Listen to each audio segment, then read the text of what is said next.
Dans cette vidéo, je vais construire une pergola et me voici chez un marchand de bois local où je fais quelques coupes pour pouvoir faire entrer ce bois dans ma voiture. Il s'agit de bois tendre traité sous pression ou tanné, et il est scié à la grosse, en d'autres termes, il n'est pas raboté donc il a une surface rugueuse, mais c'est tout ce que je pouvais obtenir localement à l'époque. Le plan d'action régional ou plané de tous les côtés aurait été mieux, mais cela ira très bien. Donc j'ai du 6 par 2 ou 150 par 47 mm, du 4 par 2 ou 100 par 47 mm et des poteaux 4 par 4 ou 100 par 100 mm, et je le fais transporter à l'arrière de notre bungalow. Je l'ai empilé avec des espaces entre eux pour aider l'air à circuler autour et il est resté là pendant quelques mois à sécher pendant que je travaillais à l'installation de la terrasse qui a été couverte dans une vidéo précédente jusqu'à ce que je sois enfin prêt à commencer. Donc, j'ai installé ces supports de poteaux dans une vidéo précédente, et l'une de mes préoccupations est que l'eau pénètre à l'intérieur et que les poteaux en bois absorbent cette humidité.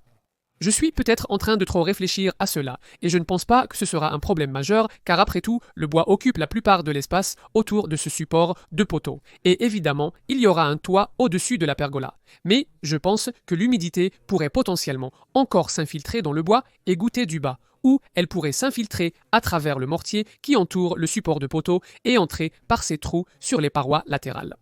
Les supports de poteaux ont des trous de drainage au fond, mais évidemment, ils sont durs contre le béton, donc je vais juste percer un peu de ce béton, ce qui donnera, espérons-le, à toute humidité qui descend là un endroit où aller.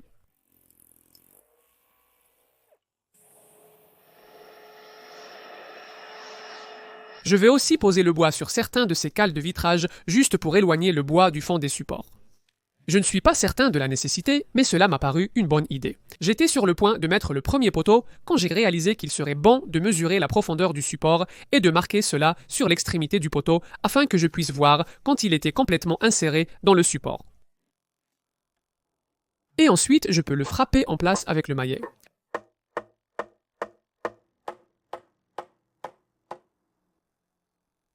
Bien qu'il n'était pas tout à fait d'aplomb, il semblait y avoir suffisamment de flexibilité pour le redresser. Puis, j'ai installé l'autre poteau. Et j'ai marqué la hauteur que je voulais pour le devant de la pergola par rapport au sol, qui était d'environ 2,3 mètres pour moi, et j'ai serré un morceau de bois que je peux utiliser pour soutenir temporairement un côté de ce qui sera la poutre avant. Je les fixer en place, puis je peux poser un niveau à bulle dessus et faire quelques ajustements pour qu'il soit bien à niveau, et une fois que j'étais satisfait, j'ai marqué la position de la poutre sur les deux poteaux, puis je peux la démonter. J'ai ensuite dû sortir le poteau du support, ce qui était un peu délicat car il s'adapte assez bien, mais le fait de le faire osciller d'un côté à l'autre a aidé à le sortir. Et je vais faire une coupe à mi-bois pour que la poutre repose sur le poteau et après avoir décidé de la profondeur à laquelle je voulais couper. J'ai réglé la lame de ma scie circulaire à cette profondeur, puis j'ai fait une série de coupes transversales.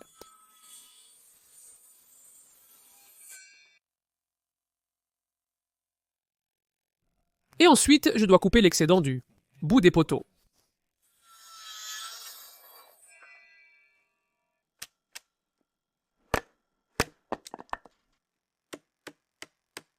Je peux ensuite commencer à enlever tous les déchets et à nettoyer la surface avec un ciseau.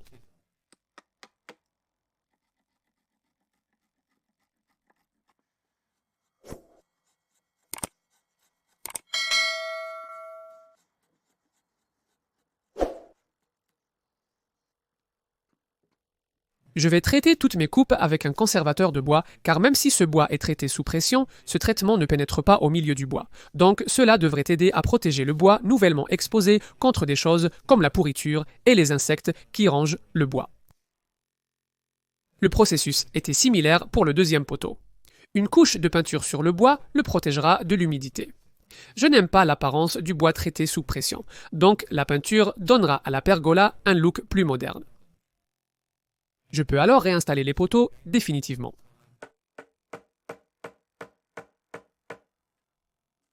Et je peux mettre la poutre en haut et vérifier qu'elle est de niveau et elle avait l'air parfaite.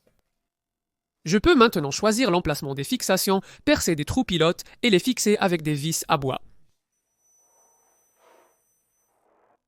Ces vis ont 6 mm d'épaisseur et 90 mm de longueur. L'autre extrémité n'était pas tout à fait carrée comme vous pouvez le voir ici. Alors j'ai utilisé des serre-joints F pour la mettre au carré et ensuite je peux aussi la fixer en place. Pour le moment, la poutre dépasse du poteau plus que nécessaire des deux côtés, mais je peux couper cet excès plus tard. Ici, j'ai un 4x2 et cela va être ma plaque murale et je vais utiliser certains de ces ancrages muraux robustes pour maintenir la plaque murale au mur. Le toit va devoir avoir une légère inclinaison, car plus tard, je vais ajouter des tôles de toit dessus, et je veux que la pluie s'écoule loin de la maison, donc ma plaque murale doit être plus haute que ma poutre avant. Je le pose sur des morceaux de bois et j'utilise ma perceuse SDS pour percer un trou de 12 mm dans la brique. J'élimine autant de poussière que possible à l'aide d'un aspirateur, puis je peux mettre l'encre en place. Et en serrant l'écrou à l'extrémité, l'encre est verrouillée en place, la fixant très solidement à la brique. J'aurais aimé peindre la plaque murale avant de l'installer, mais je n'avais plus de peinture à ce stade. Je peux réutiliser le niveau pour le mettre à niveau, ajouter une autre encre murale à l'autre bout. Ces deux fixations le tiendront en place, pour l'instant, j'en ajouterai d'autres plus tard. À ce stade, je ne sais pas quelle est la pente du toit, je l'ai simplement fait à l'œil en fonction de ce qui me semblait correct, mais je découvrirai la pente exacte plus tard. Avant d'installer mes chevrons, je vérifie simplement la longueur de chacun pour m'assurer qu'ils sont bien droits. Celui-ci semble être parfaitement droit sur les deux bords. Il y a une très légère cambrure de ce côté, et pour ces bois où il y a une cambrure, je vais les placer de sorte que l'arche soit vers le haut, et de cette façon, avec le temps, lorsqu'ils s'affaisseront, ils devraient se redresser. Je propose de placer un morceau de bois sur le dessus pour avoir une référence de l'angle de coupe des extrémités des chevrons. J'utilise mon faux équerre pour prendre une référence pour l'angle, et ensuite je peux marquer cela sur l'extrémité de l'un des chevrons et couper le long de la ligne.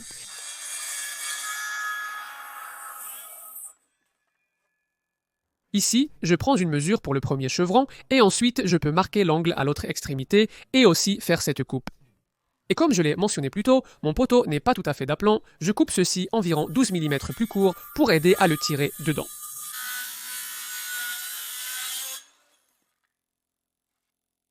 J'ai donc fait ma première erreur et certains d'entre vous savent de peut-être déjà ce que j'ai fait de mal. Vous verrez que j'ai proposé la première solive en place, et si vous regardez de près ce côté, vous verrez que mon angle est décalé. Et c'est parce que, lorsque j'ai proposé le morceau de bois pour marquer l'angle, j'ai oublié que cette extrémité reposait sur un 4x2 plutôt qu'un 6x2. En d'autres termes, lorsque j'ai proposé ce morceau de bois, ce que j'aurais dû faire était de lever cette extrémité de 2 pouces supplémentaires. Heureusement, j'ai une solive de rechange que je vais devoir recouper. Quelques jours ont passé et il était temps de revenir au projet. Alors, je suis allé chercher une autre boîte de peinture pour que je puisse peindre la plaque murale et aussi toutes les poutres qui sont ici. Les angles ne sont pas encore coupés sur ceux-ci. Je n'ai coupé les angles que sur ce premier que je vais installer maintenant. Je vais utiliser des supports de solive pour les chevrons pour m'assurer qu'ils sont installés bien et fort. Pour les chevrons d'extrémité cependant, j'ai décidé de plier l'un des supports en utilisant mon étau et de la cire avec un maillet. Et il sera clair pourquoi je fais cela sous peu. Il vaut la peine de souligner cependant que vous pouvez obtenir des supports avec des fixations cachées qui auraient fonctionné tout aussi bien, mais j'avais déjà acheté ces supports, donc je vais les utiliser. Voici ma première ferme après avoir coupé l'angle correct aux deux extrémités. Et j'ai maintenu un côté en place avec un serre-joint pour pouvoir ensuite utiliser mon équerre de charpente pour le mettre carré à la plaque murale, et j'ai ensuite fait une marque au crayon juste là où le support devrait être installé. Ensuite, j'ai tracé une ligne pour couper l'excédent, ce que j'ai fait avec une scie circulaire puis un outil multifonction pour finir. Du préservatif et de la peinture sont encore utilisés pour les extrémités coupées. J'ai acheté certains de ces clous torsadés chez Ridis de 30 mm de long pour les supports qui ressemblent à ceux-ci, et ce sont les clous recommandés pour le travail, et c'est ce que j'utilise ici pour fixer le support à la plaque murale.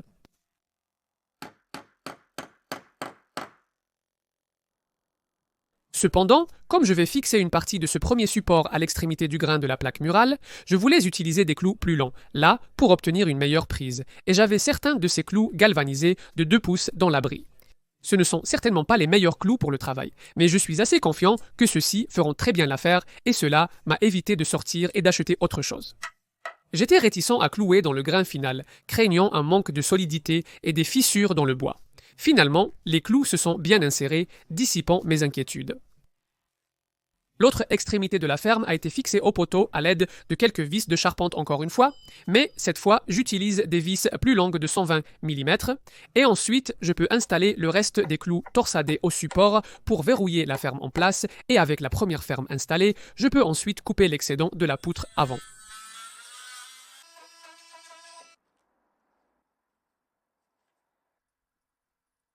Je voulais attendre la livraison de mes feuilles de toit avant d'installer le reste des fermes. Juste pour vérifier qu'elles mesuraient bien ce que j'avais commandé. Et c'était une bonne chose que j'ai fait parce que ces feuilles de 600 mm de large mesuraient en fait environ 604 mm. Et je voulais minimiser les coupes sur ces feuilles, alors j'ai soigneusement mesuré et marqué mes espacements de ferme en fonction de la mesure réelle des feuilles, mais j'en parlerai plus en détail dans une future vidéo quand il s'agit de les installer. Pour l'instant, je peux couper le reste des fermes et j'ai décidé de les emmener à l'atelier simplement parce que c'était plus rapide d'utiliser la scie à onglet pour cela. Je peux régler l'angle en fonction de mon jauge de biseau, qui était d'ailleurs de 5 degrés. Cela signifie donc que la pente de mon toit est d'environ 1/12.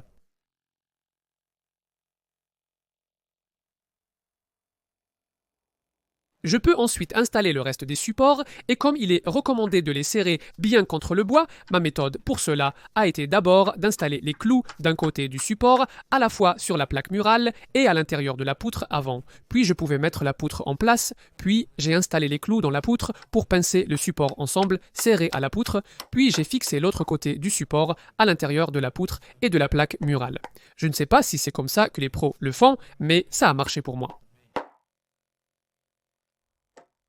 Et c'était le même processus encore et encore pour installer le reste des poutres.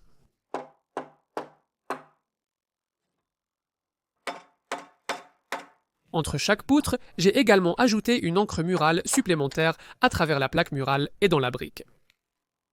Et voici la dernière poutre en cours d'installation.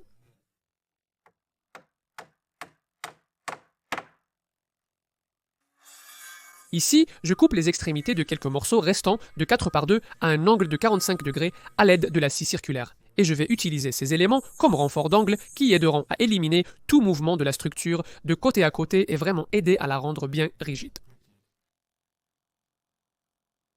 Je peux donc le proposer au bon endroit. Fixez-le avec 2 boulons de chariot à chaque extrémité.